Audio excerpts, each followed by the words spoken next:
Alright guys, welcome back. It looks like this is the Sq8 mini DV camera. For some reason it's been covered up so I can't really see anything else on there. We're just going to open up this box which has been really, they use the sticker that's really hard to cut through.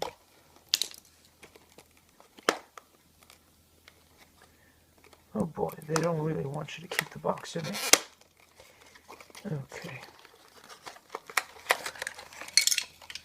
Wow, okay, so here we go. The instructions, the mount, the charger, clippy thing.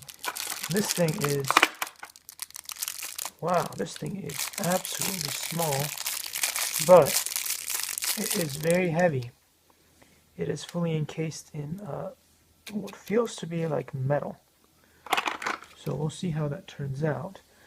But here it is, Sq8 Full HD 1080p Mini DV camera. Alright, thanks for watching guys. Stay tuned for more videos where I'll teach you how to use it.